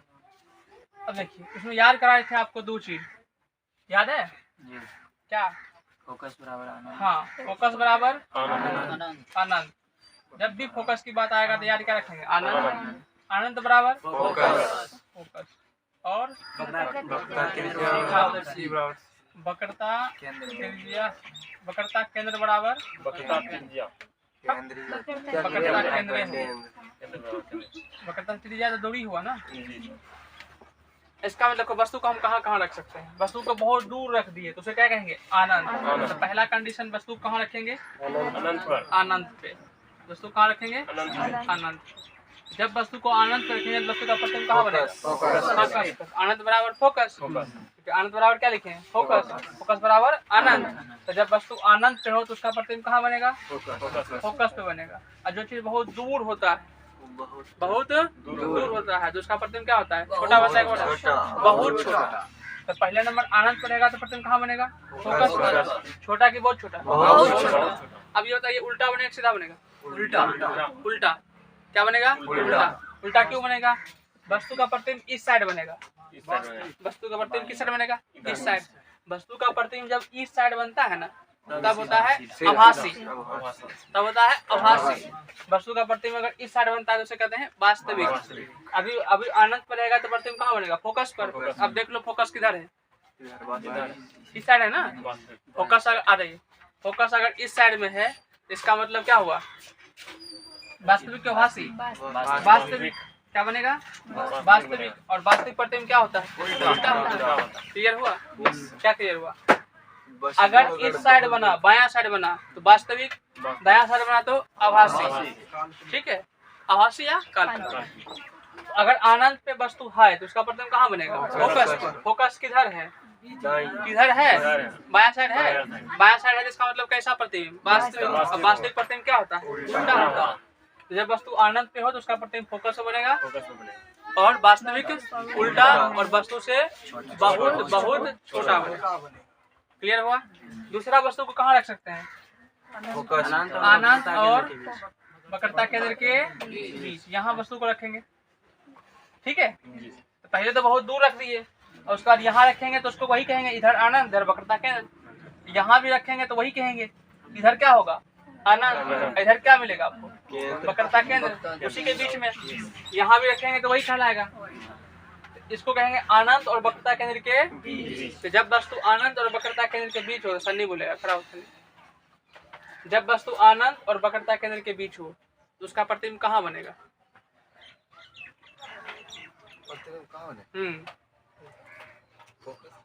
फोकस। देखो, अगर किसी के बीच प्रतिबिंब रखा हुआ है, वस्तु रखा हुआ है, तो प्रतिबिंब भी किसी के बीच में बनेगा। अनंत पे अकेले था तो प्रतिबिंब अकेले फोकस बना, अब बीच में रख रहे हैं वस्तु को, तो प्रतिबिंब भी कहाँ बनेगा? बीच में। फोकस और उसको बनेगा। अनंत और वक्रता केंद्र के बीच है। अनंत बराबर क्या याद किए हो? फोकस। अरे लिखा हुआ है फोकस। ठीक है। वक्रता केंद्र बराबर वक्रता केंद्र। अब उसके बीच में था, इसके बीच में बनेगा फोकस। कहाँ दिखा आपको? यहाँ दिखा है? वक्रता केंद्र यहाँ दिखा, तो प्रतिबिंब कहाँ बनेगा? फोकस और वक्रता केंद्र के बीच में इसी के बीच में बनेगा ना? ठीक है, अब समझिएगा। जब वस्तु अनंत और वक्रता केंद्र के बीच हो, अनंत और वक्रता केंद्र लिख देते हैं। देखिए, अनंत और वक्रता केंद्र। तो हम लोग पढ़े क्या है? अनंत बराबर वक्रता केंद्र बराबर वक्रता केंद्र। इसके बीच में है तो प्रतिबिंब भी कहाँ बनेगा? बीच में बनेगा। तो क्या बोलोगे? फोकस और वक्रता केंद्र के बीच। अब तुम देखो फोकस और वक्रता केंद्र है किधर? तो फोकस और वक्रता केंद्र इधर है ना, इसके बीच इधर हुआ। किधर है? बायां साइड। इसका मतलब बायां साइड बन रहा है तो सीधा बनेगा, उल्टा बनेगा? उल्टा, क्योंकि इधर बन रहा है तो मतलब वास्तविक। अब वास्तविक क्या होता है? उल्टा होता है। तो कुल मिला के क्या बोलोगे? अनंत और वक्रता केंद्र के बीच हो तो फोकस और वक्रता केंद्र के बीच, वास्तविक उल्टा और वस्तु से छोटा, वस्तु से छोटा। नेक्स्ट तीसरा कहाँ रखेंगे? डायरेक्ट फोकस पर रख दीजिएगा, यहाँ नहीं रखिएगा। कहाँ रखेंगे? वक्रता केंद्र पर रखिएगा। ज्यादा वाइट आ गया क्या? है? अब की बार कहाँ रखेंगे? आ जाइए, वक्रता केंद्र पर। जब वस्तु कहाँ रखेंगे तो बताओ कहाँ बनेगा? अगर वक्रता केंद्र पर हो तो कहाँ बनेगा?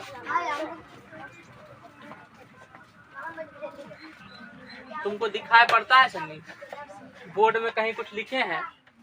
वक्रता केंद्र कहीं लिखे हैं? अब वक्रता केंद्र के आगे में क्या लिखे हैं?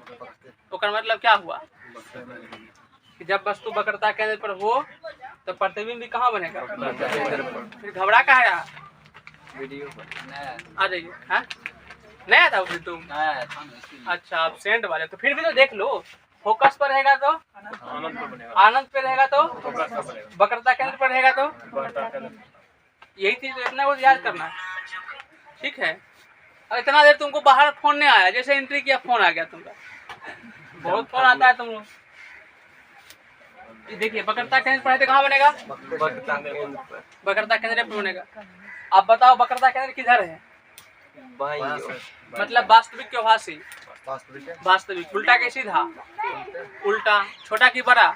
बहुत छोटा कहाँ बनेगा? जितना बड़ा है उतने बड़ा बनेगा। कोई बन ये रहा है, जितना बड़ा है उतने बड़ा बनेगा। तो वस्तु के बराबर, वस्तु के बराबर। क्लियर हुआ? जब वस्तु वक्रता केंद्र पर हो तो वक्रता केंद्र पर ही बनेगा, वास्तविक बनेगा, उल्टा बनेगा और वस्तु के बराबर। ठीक है। नेक्स्ट कहाँ रखेंगे हम वस्तु को? फोकस पर क्यों रखेंगे? और एक है ना, केंद्र और इसके बीच में रखेंगे, तब ना फोकस रखेंगे, तब फोकस और ध्रुव के बीच रखेंगे, है ना? अभी कहाँ रखना है वस्तु? भी कहाँ है सन्नी?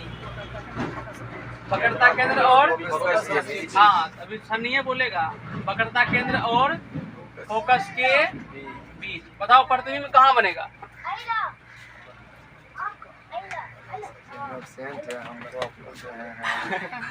तुमको समझ में आता है कि नहीं आता है?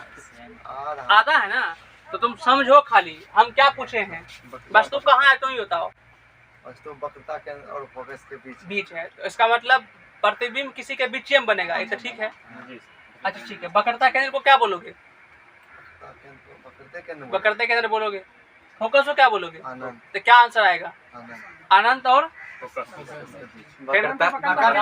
तुमसे पूछ रहे हैं, एक तो गलत बोलते हो, ऊपर दूसरा का बोलते हो गलत बोलते हो। अगर किसी के बीच है तो प्रतिबिंब भी किसी के बीच में ही बनेगा। याद तुम करो सिर्फ, अगर वक्रता केंद्र रहेगा तो आंसर भी वक्रता केंद्र, और फोकस रहेगा तो अनंत। फोकस बराबर अनंत, तो प्रतिबिंब कहाँ बनेगा? वक्रता केंद्र के जगह पर वक्रता केंद्र बोलेंगे, और फोकस के जगह पर क्या बोल देंगे? अनंत। और बीच है तो बीच। तो जब वस्तु वक्रता केंद्र और फोकस के बीच हो तो प्रतिबिंब कहाँ बनेगा? तो तुम बोल रहा है कि हम पढ़े, तो समझ में आया कि नहीं आया? तो पहले बात खत्म करो। वहाँ उस दिन भी आता तो यही पढ़ता, आज भी तो यही पढ़ रहा है। जी सर। अब तुम ये बताओ कि वक्रता केंद्र और अनंत इस साइड में है कि उस साइड में? वक्रता केंद्र किधर है? इधर है। अनंत किधर है? अनंत भी इधर होगा। तो बायां साइड की दायां साइड? बायां साइड बना। तो वास्तविक आभासी? वास्तविक। अच्छा बना, उल्टा के सीधा? उल्टा। वास्तविक प्रतिबिंब उल्टे होता है, वास्तविक प्रतिबिंब उल्टा बनेगा। अब देखो नजदीक है कि दूर में है? ध्रुव से नजदीक है कि दूर है? नजदीक है ना। अगर ध्रुव से जो हम वक्रता केंद्र से इधर आते जाएंगे प्रतिबिंब बड़ा बनते जाएगा। अभी जो प्रतिबिंब बनेगा कैसा बनेगा?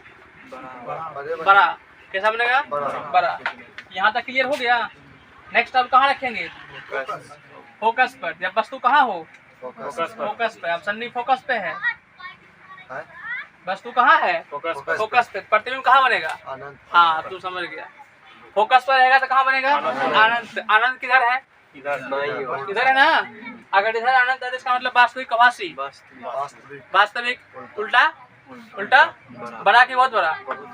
बहुत बड़ा, क्योंकि बहुत नजदीक आ गया है, तो वस्तु भी बहुत बड़ा। ठीक है, नेक्स्ट आप कहाँ रखेंगे?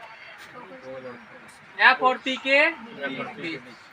एफ और पी के बीच। इसका कोई फॉर्मूला है? देखो एफ का तो अनंत होता है, लेकिन पी का कोई फॉर्मूला है? ध्रुव के बराबर में क्या लिखे हैं? कुछ नहीं ना। जैसे ध्रुव की चर्चा कर दिया है तो बोलोगे दर्पण के पीछे। दर्पण के पीछे। दर्पण के पीछे मतलब इस साइड की? इस साइड। इस साइड। अब की बार प्रतिबिंब बनेगा इस साइड। अगर इस साइड बना तो कौन चीज? आभासी। आभासी कैसा होता है? सीधा। आभासी या काल्पनिक? उल्टा की सीधा? सीधा।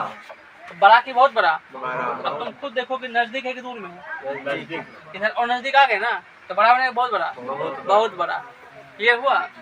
अब इसमें अवतल दर्पण का इतना बात था, सबको एक बार फिर समझते हैं। अवतल दर्पण में वस्तु का प्रतिबिंब छोटा भी बना था, बहुत छोटा भी बना था, बड़ा भी बना, बहुत बड़ा भी बना, उसके बाद बराबर ही बना, सब ढंग का बन गया। वास्तविक बना और आभासी भी बना, उल्टा भी बना, सीधा भी बना। ये कौन दर्पण है? अवतल दर्पण। ठीक है, बैठ जा। अब कौन दर्पण की बात करेंगे हम लोग? उत्तल दर्पण की बात करेंगे। ठीक है, अब देखिएगा उत्तल दर्पण में पहले कहाँ कहाँ कौन सी होगा। ये कौन दर्पण है? उत्तल दर्पण। ये कौन दर्पण है? उत्तल दर्पण है। और यहाँ पे क्या होगा?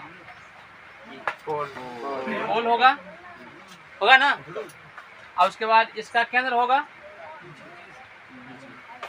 केंद्र किधर होगा? इधर किधर? केंद्र तो इधर होगा, होगा ना।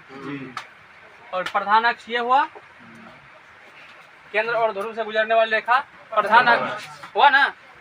उसके बाद जब प्रकाश को गुजारेंगे यहाँ पे, तो ये प्रकाश अंदर जाएगा कि फैलेगा? फैलेगा, क्योंकि ये टेढ़ा है, जब टकराएगा छिटक जाएगा, है ना। तो कभी ये दोनों कभी कटेगा? नहीं कटेगा। तो हम कल्पना करेंगे इसको आगे बढ़ाने का। ओरिजिनल में कटता नहीं, सिर्फ हम कल्पना करेंगे कि आगे बढ़ता तो क्या होता। आगे बढ़ा तो यहाँ कटा, ये क्या बनेगा? एफ बना ना। अब वस्तु को किधर रखते हैं हम लोग? इधर की इधर? वस्तु को इधर रखते हैं। इधर तुम वस्तु को कहाँ रखोगे? न कुछ तो अनंत, न कुछ तो अनंत। तो जब वस्तु को अनंत पे रखेंगे सन्नी, तो प्रतिबिंब कहाँ बनेगा? फोकस पे। तुम ये बताओ फोकस किधर है? दायां साइड है, इसका मतलब वास्तविक आभासी, आभासी आभासी इस साइड हो गया तो आभासी हो गया ना, आभासी मतलब सीधा, आभासी सीधा।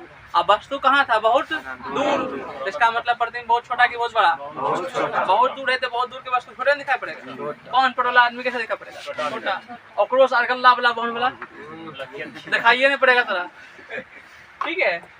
नेक्स्ट कहाँ रखोगे, एक तो आनंद हो गया, दूसरा कहाँ रखोगे, वक्रता केंद्र वक्रता केंद्र पर आप कैसे रख दीजिएगा, वस्तु को जब भी रखते हैं हम इधर रखते हैं, इधर कैसे रख दीजिएगा आप,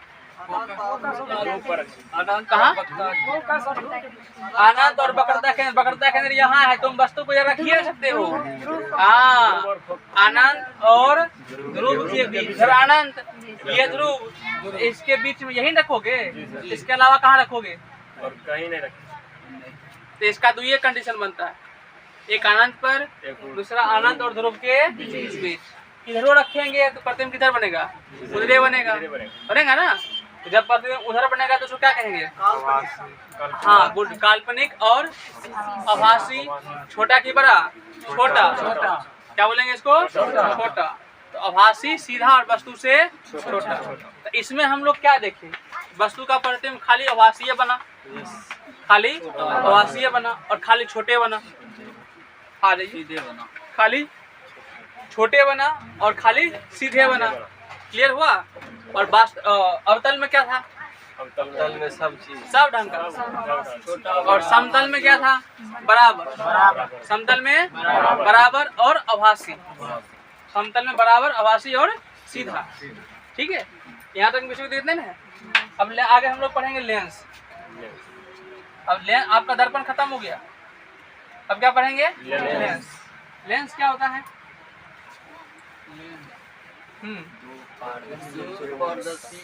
हाँ, दो पारदर्शी वस्तुओं को मिलाते हैं तो हम लोग क्या बोलते हैं, लेंस। दो पारदर्शी वस्तुओं को मिलाने से बनी आकृति को हम लोग क्या कहते हैं, लेंस कहते हैं।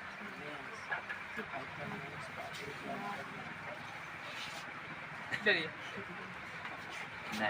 लेंस कितने प्रकार के होते हैं, दो प्रकार के, तीन प्रकार के ये बोल रहा है, कोई पढ़ लिया तुम।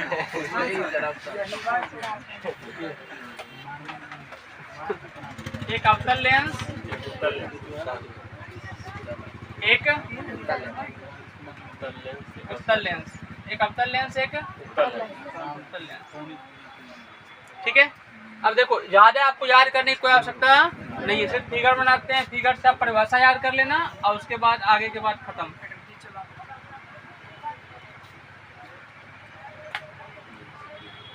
फिगर दिख रहा है, बताइए बीच का भाग पतला किसमें है, सिर्फ बीच वाला भाग देखना बस। वैसा लेंस जिसका बीच का भाग पतला हो, अवतल। वैसा लेंस जिसका बीच का भाग मोटा हो, उत्तल। क्लियर हुआ सन्नी, जिसका बीच का भाग पतला हो, बीच का भाग मोटा हो, ठीक है। अब देखिए, अवतल लेंस अगर दर्पण में गुण पड़ेंगे, अवतल लेंस का इतना गुण होगा उल्टा मिलेगा, दर्पण में उल्टा कर देना। अवतल लेंस दर्पण उत्तल दर्पण, अवतल लेंस बराबर उत्तल दर्पण, उत्तल लेंस बराबर, याद रखिएगा, ठीक है। अब सन्नी से पूछे, अच्छा बताओ, ऐसा कौन सा लेंस है जिसमें वस्तु का प्रतिबिंब हमेशा छोटा बनेगा,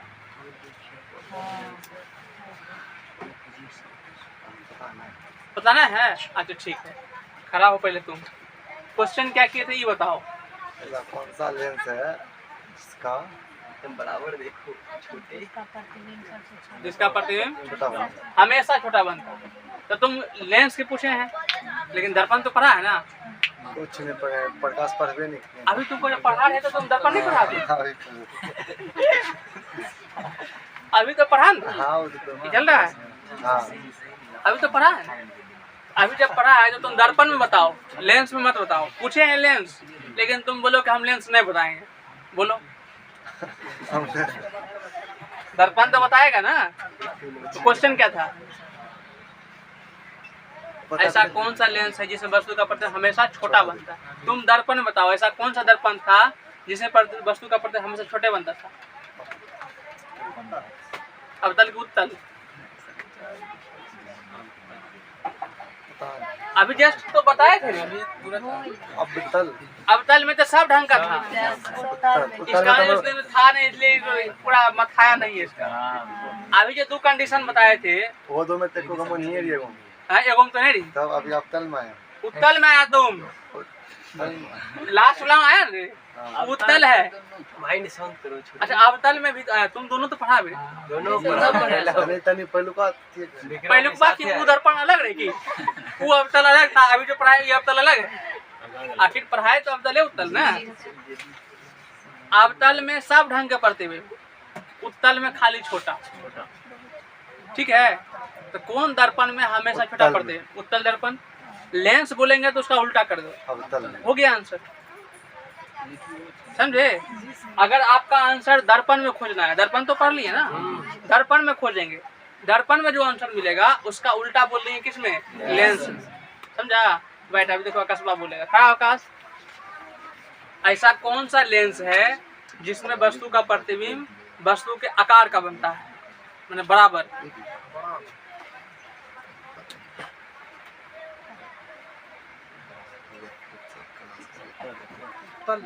उत्तल लेंस, सही बोला, सही है, उत्तल लेंस। पहले खोजेंगे दर्पण में, खोजेंगे कहाँ?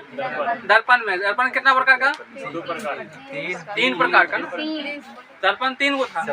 समतल में बराबर, समतल में बराबर। तो लेंस में समतल से कोई मतलब नहीं है, लेंस में हमको अवतल से और उत्तल से। जब लेंस पूछेगा हमसे तो हम समतल को भूल जाएंगे, समतल को भूल जाएंगे, दिमाग में कितना रखेंगे? अवतल और उत्तल। अब दर्पण देखेंगे, अवतल दर्पण में छोटा भी बनता है, बराबर भी बनता है, बड़ा भी बनता है, उत्तल में खाली छोटा बनता है। क्वेश्चन हमसे पूछा क्या? बराबर, तो बराबर अवतल में कि उत्तल में? अवतल। दर्पण में क्या मिला? दर्पण में क्या मिला? अवतल। तो यहाँ पे क्या मिल जाएगा? उत्तल। तो यहाँ हो जाएगा उत्तल लेंस। समझा? बैठ जाओ। चलिए अब 2 चीज आप लोग पढ़िएगा, आते हैं आप क्वेश्चन, ठीक है। एक दूरदर्शी, दूरदर्शी, एक सूक्ष्मदर्शी, सूक्ष्म। दूरदर्शी का मतलब होता है कि दूर की वस्तु को देखना, सूक्ष्मदर्शी का मतलब होता है छोटे वस्तु को देखना, ठीक है। तो सूक्ष्मदर्शी क्या हुआ? छोटा वस्तु। दूरदर्शी, दूरबीन हमारा क्या है? दूरदर्शी है, दूर की वस्तु को देखते हैं। दूरबीन हमारा क्या है? दूरदर्शी। अब बताइए दूरदर्शी में दूर की वस्तु को हमको देखना है, ठीक है। अगर छोटा चीज को देखना है तो जब तक दूर की वस्तु को हम बड़ा करके नहीं देखेंगे तब तक हमको दिखेगा नहीं दिखेगा। तो दूरदर्शी में किस लेंस का प्रयोग करेंगे? अवतल की उत्तल? उत्तल। उत्तल लेंस। हाँ उत्तल सही है उसका। कैसे? बड़ा करके देखना है तो बड़ा बनता है अवतल दर्पण में, तो वहाँ दर्पण में अवतल होगा, उत्तल कहाँ क्या हो जाएगा? उत्तल लेंस। तो लेंस क्या हो जाएगा? तो दूरदर्शी में किस लेंस का प्रयोग किया जाता है? उत्तल लेंस। काहे समझ में आया? काहे? नहीं उतना छोड़ो, तो समझने के लिए हम तुमको बता रहे हैं कि दर्पण में याद करो, लेकिन तुम बोलोगे क्या? ये बड़ा करके हाँ, क्योंकि उत्तल लेंस वस्तु का प्रतिबिंब क्या बनता है? बड़ा बनता है। यही बोलना, इन्हें बोलने का है कि अवतल दर्पण में बड़ा, अवतल दर्पण बराबर उत्तल लेंस, LHS बराबर RHS, इसीलिए उत्तल लेंस में भी बड़ा बनेगा। वो क्या बोलेगा? सिर्फ ये बोलेगा उत्तल लेंस में बड़ा प्रतिबिंब बनता है, और हमको बड़ा करके अगर मान लो कौन वाला आदमी को देखना है, तुम उतने वाला जितना दिख रहा है उतने वाला देखोगे तो तुमको कुछ समझ में आए कौन चीज है नहीं, उसको बड़ा करके देखोगे तब ना। दूरबीन का भी देखा ना, तो तुम तो ऐसे कहता है देखबे नहीं किया, मेला उला में जाता है। हाँ नजदीक का वस्तु उल्टा है कि देखे नहीं थे, नजदीक के वस्तु दूर दिखाता, दूरबीन उल्टा देख रहा हूँ। अरे कोई भी दूरबीन होगा, तुम उल्टा देख रहा हो। इसको दुकानदार दूसरा साइड से देख के दिखाइए नहीं। कौन देख लिया तुम? नजदीक की वस्तु को तुमको दूर कर दिया। छोटा कि बड़ा? दूर कर चार से देखने के बाद बहुत दूर चल रहा है। छोटा तुमको छोटा दिख रहा था, इसका मतलब तुम उल्टा देख रहा था। वो इसमें ना हाथी लोग के छोटा। अच्छा ये यहाँ पर सूक्ष्मदर्शी, ठीक है। अब सूक्ष्मदर्शी की अगर बात करेंगे तो सूक्ष्मदर्शी क्या छोटा हुआ, उसको अगर तुम बड़ा करके नहीं देखोगे तुमको दिखेगा? नहीं दिखेगा। इसका मतलब यहाँ भी किस लेंस का प्रयोग करेंगे? अवतल लेंस के बोला, आकाश को, मतलब आकाश नहीं बोला, सब मिलकर आकाश। क्या आकाश क्या होगा? उत्तल, हाँ सर उत्तल, उत्तल लेंस। कौन सा लेंस? तो क्वेश्चन अगर आएगा दूरदर्शी में किस लेंस का प्रयोग करते हैं? सूक्ष्मदर्शी में भी। अगर बोलेगा संयुक्त सूक्ष्मदर्शी, क्या बोल दिया? संयुक्त का मतलब होता है कि दो लेंस को मिला के बना देना। दो लेंस को मिला के बना देंगे क्या कहलाएगा? संयुक्त। लेकिन है तो सूक्ष्मदर्शी है ना, तो वहाँ भी उत्तल लेंस, लेकिन खाली यहाँ दो उत्तल लेंस आ जाएगा। कितना उत्तल लेंस? दो उत्तल लेंस, समझा? तो ये था दूरदर्शी और सूक्ष्मदर्शी। यहाँ तक किसी को दिक्कत नहीं ना है? क्लियर? अब देखिए क्या हो, अभी एक आपको समझाते हैं पार्श्विक विस्थापन। पार्श्विक विस्थापन, इसको समझिएगा। जब कभी कभी पारदर्शी जो वस्तु होती है वो बहुत मोटा होता है, समझा आकाश? क्या होता है? हाँ, खायल पियल वस्तु होता है। जैसे कांच का सिल्ली, कांच का सिल्ली, ये क्या होता है? मान लीजिए इतना मोटा है, ठीक है। अब यहाँ से प्रकाश आएगा, कहाँ से प्रकाश आया? गया कहाँ? कांच में। अब ये विरल है, ये सघन है, ये लंब की ओर क्या होगा? ऐसे चलते रहेगा, लंब की ओर झुकेगा। जब तक ये कांच रहेगा तब तक तो ये झुक के जाएगा, रहेगा ना। अब जैसे ये कांच से बाहर निकलेगा फिर इसको हवा मिलेगा, फिर ये कहाँ जाएगा? लंब से चल जाएगा, इससे जाएगा ना। ये जो हुआ, ये देखिए आने वाली किरण, ये कौन किरण हुआ? जो लास्ट में निकला ना उसे कहते हैं निर्गत किरण। कौन किरण? निर्गत किरण। ये आया आपतित किरण, ये जाना चाहिए इसको ऐसे, ये किरण को तो आना चाहिए ऐसे, है ना। इसके बीच की जो दूरी है ना, बीच की ये कौन किरण हुआ? ये निर्गत। परावर्तित इसमें कहाँ है? निर्गत हम लिख दिए। आपतित किरण और इसके बीच की जो दूरी है, बीच की, इसी को कहते हैं पार्श्विक विस्थापन। ये कब होता है? जब कांच की सिल्ली मोटा हो, कांच की सिल्ली या कोई भी पारदर्शी वस्तु अगर मोटा हो, ठीक है। तो ये डिपेंड करता है मोटाई के ऊपर। किसके ऊपर? जितना ज्यादा मोटा होगा पार्श्विक विस्थापन उतना ज्यादा होगा। मान लीजिए पतला रहता, इतने बड़ा रहता, ये आता इतने उठ निकलता है, इतने ज्यादा। इसका देखिए डिस्टेंस, इसका डिस्टेंस कम है इसके अपेक्षा, कम है। इसका मतलब मोटाई कम कर दिए हैं, तो पार्श्विक विस्थापन भी क्या हुआ? कम हो गया। मोटाई बढ़ा देंगे, पार्श्विक विस्थापन भी बढ़ जाएगा। तो पार्श्विक विस्थापन किसके ऊपर डिपेंड करता है? सन्नी, आकाश के ऊपर। समझे? किसी को दिक्कत है? तो क्लियर हुआ आकाश? हाँ, चलिए नेक्स्ट अभी आपको समझाते हैं। आपको बोलना है स्ट्रीट लाइट कभी देखे हो? नहीं देखे हो? देखा हो? विकास देखा है रे? स्ट्रीट लाइट, हाँ, रोड के साइड में जो लगा रहता है। स्ट्रीट माने होता है गली, स्ट्रीट माने लाइट माने हाँ? क्या दे क्या? तो तुम हंस रहा है तो रोई ने चुराइल लगले ने लगे पहले चुराइल। चल देखिए, स्ट्रीट लाइट जो होता है, स्ट्रीट लाइट के अंदर जो आप लोग लाइट देखते हैं, लाइट जो उसके बाद लाइट के बाहर भी एक ऐसा करके दर्पण लगा होता है। देखो ढक्कन, वेपर देखा है कभी? उसके ऊपर ढक्कन लगा रहता है बाहर से, रहता है ना। वो ढक्कन रहता है वहाँ पे किस दर्पण का प्रयोग करते हैं? स्ट्रीट लाइट का जो ढक्कन होता है, ऊपरी भाग होता है, किस दर्पण का बना होता है?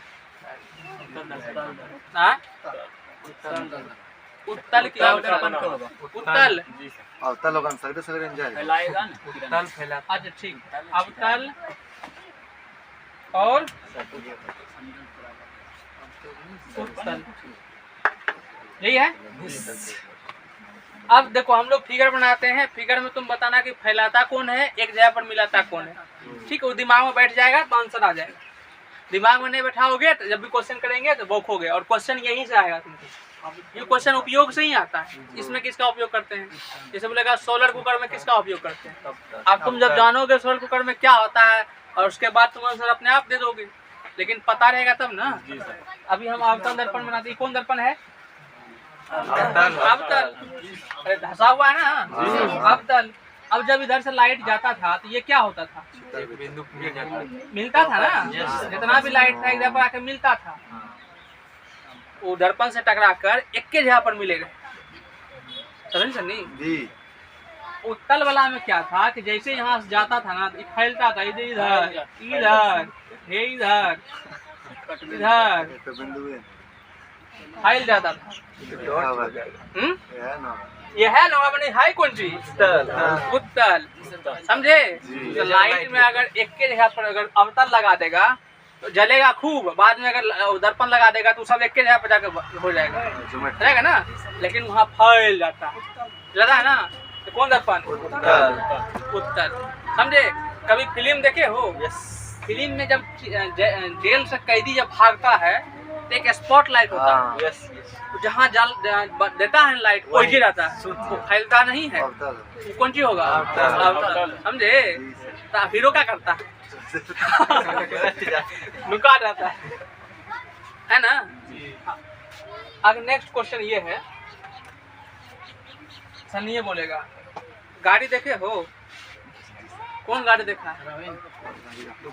हाँ?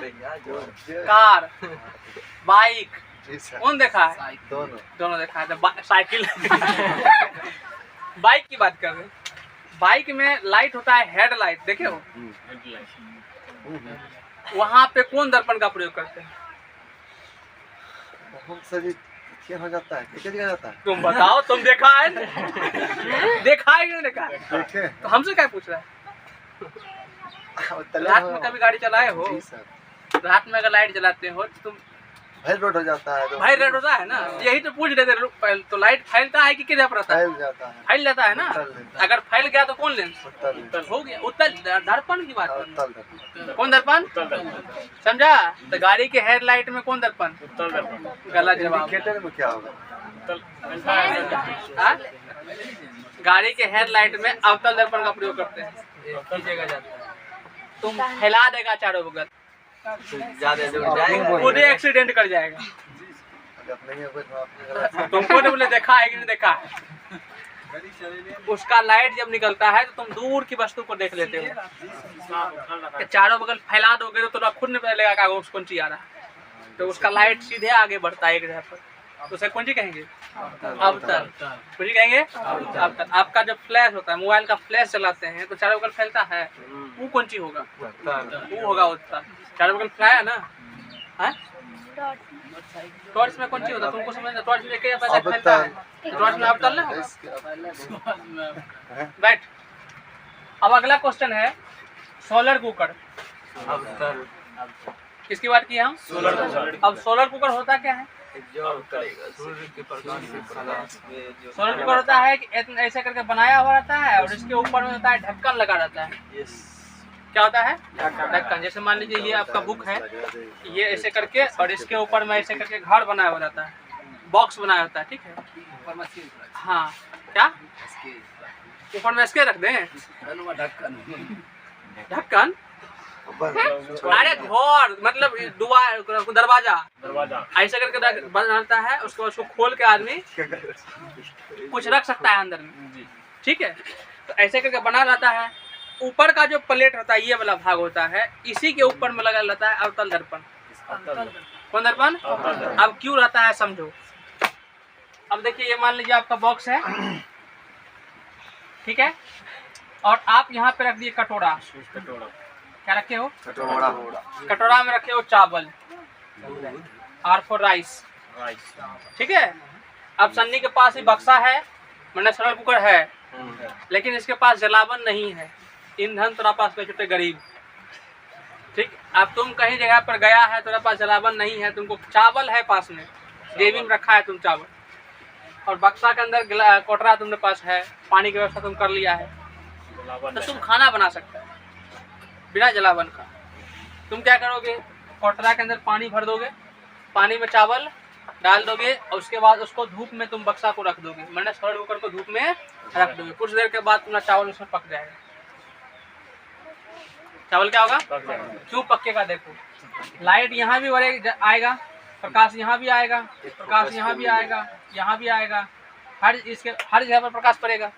लेकिन अवतल दर्पण का गुण क्या है? वो एक जगह में ना। सब प्रकाश को जोड़ तगड़ के एक जगह पर डाल देगा। तो यहाँ जब प्रकाश आया वो को यहाँ भेज देगा, सबको एक जगह पर भेज देगा। इस जगह पर प्रकाश क्या हो जाएगा? ज्यादा आएगा, इसको ज्यादा उष्मा मिलेगा, ज्यादा उष्मा मिलेगा तो गर्म होगा, गर्म होगा तो क्या होगा? भाप बन जाएगा, पक जाएगा। हाँ, बाद में चटनी के साथ दिखाएगा। क्लियर हुआ? तो सोलर कुकर में किस दर्पण का प्रयोग करते हैं? अवतल। ठीक है। डॉक्टर जो चेक करता है, कान हो गया, दांत हुआ या आंख हुआ, किस दर्पण का प्रयोग करता है? काहे? बड़ा देखने के लिए। और अवतल में ही बराबर में करता है, उत्तल में तो छोटे बन जाता है। साइड मिरर की बात करते हैं। मोटर गाड़ी चलाते हैं ना, तो साइड मिरर आता है ना, पीछे की वस्तु को देखने के लिए। किस वस्तु का प्रयोग करते हैं? उत्तल दर्पण का। उत्तल दर्पण का इसलिए कि उसका दृष्टि क्षेत्र जो होता है उत्तल दर्पण का बहुत बड़ा होता है, बड़े से बड़े वस्तु को छोटा करके दिखा देगा, बड़े से बड़े वस्तु को छोटा करके दिखा देगा। तो इसका मतलब उसका दृष्टि क्षेत्र क्या है? ज्यादा। दृष्टि क्षेत्र ज्यादा होने की वजह से बड़ा से बड़ा वस्तु को छोटा करके दिखा देगा। तो आपको स्पष्ट पता चलेगा कि आँख कौन ची रहा है। अब तुम अवतल दर्पण लगा लिया, कौन लगा लिया? आएगा टेम्पो तुमको लगेगा 10 चकवा आ रहा है, क्योंकि वो तो बड़ा दिखाएगा ना।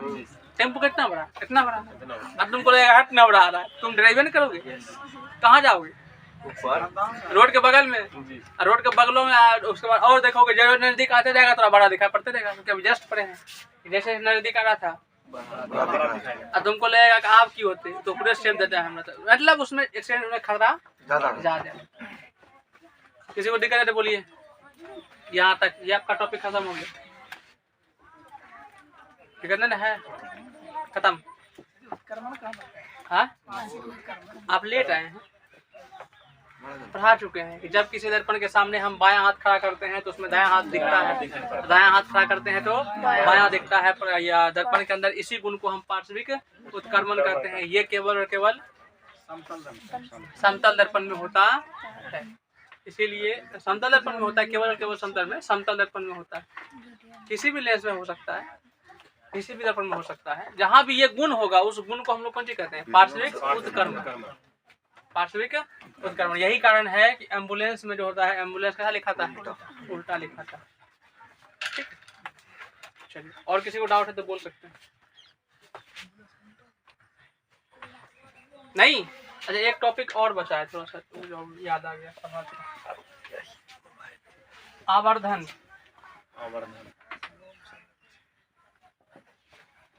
क्या आवर्धन क्या होता है? ठीक है, आवर्धन होता है प्रतिबिंब की ऊंचाई और वस्तु की ऊंचाई। प्रतिबिंब की ऊंचाई और वस्तु की ऊंचाई के अनुपात को आवर्धन कहते हैं। HI/HO, हाइट ऑफ इमेज बटे हाइट ऑफ ऑब्जेक्ट। आवर्धन को m से लिखते हैं, ये हो जाएगा HI/HO। ठीक है। या प्रतिबिंब दूरी m बराबर, प्रतिबिंब दूरी को लिखते हैं v और वस्तु दूरी को u। प्रतिबिंब दूरी और वस्तु दूरी के अनुपात को हम लोग आवर्धन कहते हैं। ठीक है, माने ऊपर में हमेशा प्रतिबिंब रहेगा, या प्रतिबिंब की ऊंचाई हो जाए या प्रतिबिंब की दूरी हो जाए।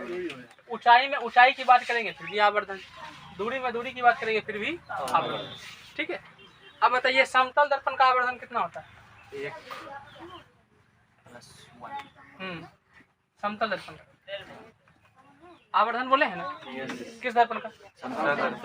एम बराबर v बटे u या HI बटे HO, कुछ भी बोले, HI बटे और हम लोग समतल दर्पण में क्या पढ़े हैं?